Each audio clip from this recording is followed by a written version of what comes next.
Welcome back everyone. For some reason I've turned into a vampire, but that's not the point. We're on to the third movie in the now 7-strong Fast and Furious franchise. The first one surprised me with how good it was. The second one surprised me with how absolutely abysmal it was.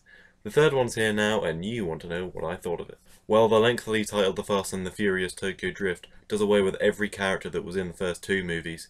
Done away with, or did they not come back? I know where I'd place my bets. And so we have a new protagonist, this time played by Lucas Black. Who the hell is he? So apparently he was in Jarhead and Legion, you know, that dreadful movie, so his filmography isn't the most padded out that we've ever seen. But he is here and he is our protagonist for the duration of this movie. Now, some may see this as a step down from Paul Walker. Personally, in this movie, after the performance Paul Walker gave in the last one, he is a great step up. Let's be clear, that's not to say that he's all that great, but Paul Walker in Too Fast, Too Furious was just, ugh, don't even take me back. So at the beginning of the movie, he gets involved in a race, and the prize from said race is a girl.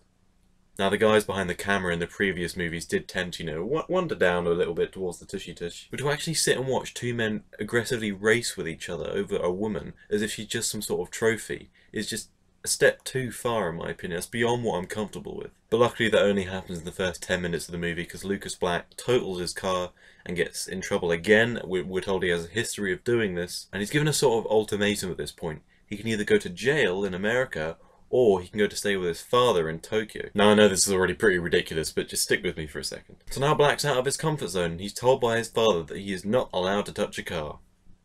And guess what he does? That's right, this kid doesn't really care about the rules that are imposed upon him, so he's back in the driver's seat, and he is racing once again. Only this time things are a little different. In Tokyo, there's more of an obsession with drifting than simply winning. Drifting, if you don't know, is a special way of getting around sharp corners using the handbrake and just sort of turn to the side and, you know, sort of... If you've ever played a racing video game, okay, you know what I'm talking about. Remember when I said this kid was out of his comfort zone? Yeah, he can't drift. Now, the first half of this movie really wasn't that great, in my opinion. I wasn't getting behind the plot in general, I wasn't getting behind the conflict, I wasn't getting behind the character that Lucas Black portrays. Now, in the first half, Justin Lin, who directs the movie, clearly had this idea of where he wanted things to go. So this first half, he's really trying to incorporate them all, he's trying to get them started, but they don't feel like they're going anywhere. He tries to set up some serious conflict with this son of the Yakuza family, which is essentially the Asian mafia. This guy gets called the Drift King, and he's played by Brian T. And he has the flattest nose I have ever seen. This guy gives Voldemort a run for his money. I'm serious. Just take a look at his side profile. It's just... God damn it. And I mean, he's also trying to set up this obligatory romance subplot which comes with each of these movies with a girl called Neela, who's played by Nathalie Kelley. He's also trying to push in a friendship with this guy called Twinkie, played by Bow Wow.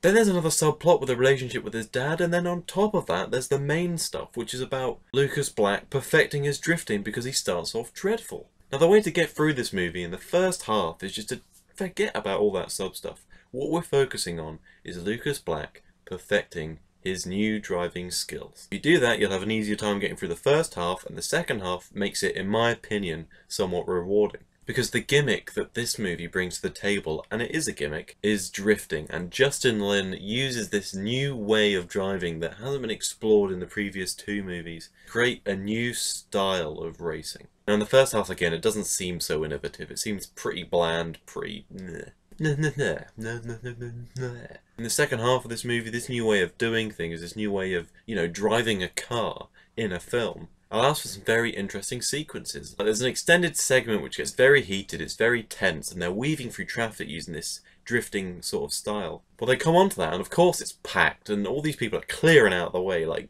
clearing house. You know, they're drifting through it like as best they can, and it's just well filmed, it's good. Now, we're doing away with all the silly subplots which don't really have any relevance to this movie, and I'm sure no one actually wants them there. What we come to see is a main character drive cars in new and interesting ways. And if you approach this movie purely from that perspective, you will find that there is something to enjoy from Tokyo Drift. Watching Lucas Black get more adept at drifting, getting better at it, learning from his mistakes, it's not the most in-depth thing, but it's enjoyable and it leads somewhere. It leads these great sequences in the second half, which are worth waiting for.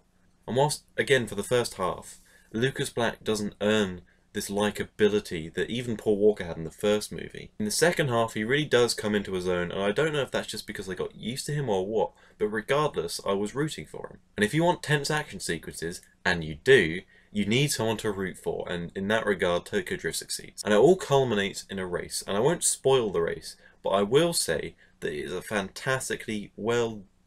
I'm going to say driven. I'm going to say driven because that makes a car pun for my Fast and Furious review. Ignore me for a second whilst I turn into I Am Sam, okay? Okay? Okay. Yes, this final race is well filmed, it's well done, it's very tense, it uses practical effects where it can, and in the end, when the credits come up onto the screen, despite the film's weaknesses, I can't deny that I did have fun, and I can't deny what these films set out to do. Now, I really did wrestle with this rating. I really found this very hard to decide. But given the context I just told you about, I couldn't help but feel that Tokyo Drift earned its keep, and so for that I give it a 7 out of 10. I'll be honest, it's a very, very low 7. Like, oh, it's. If you ask me tomorrow, I might even say 6. But just given what I've said, take the 7. Be happy with it. Take the 7. Oh, so apparently me angrily foisting my opinion upon you has brought out the sun. We're still wearing this for continuity, okay? It's important. Now, I've got to be honest with you. If you didn't like the previous films, this one's not going to change your mind. If you're not a big fan of cars in any way, shape or form, I mean, I'm not a big fan, but if you literally have nothing that intrigues you about action sequences that involve cars, this movie's not going to change your mind either. If you're sitting there and you really don't think you're going to like this film, you're probably right. But I give it credit because Tokyo Drift knows where it belongs, it knows what its demographic is, and it satisfies that to an extent that I have to give it points for. That's it from me. Please like and subscribe if you feel like I've earned it, and thank you very much for watching. And here we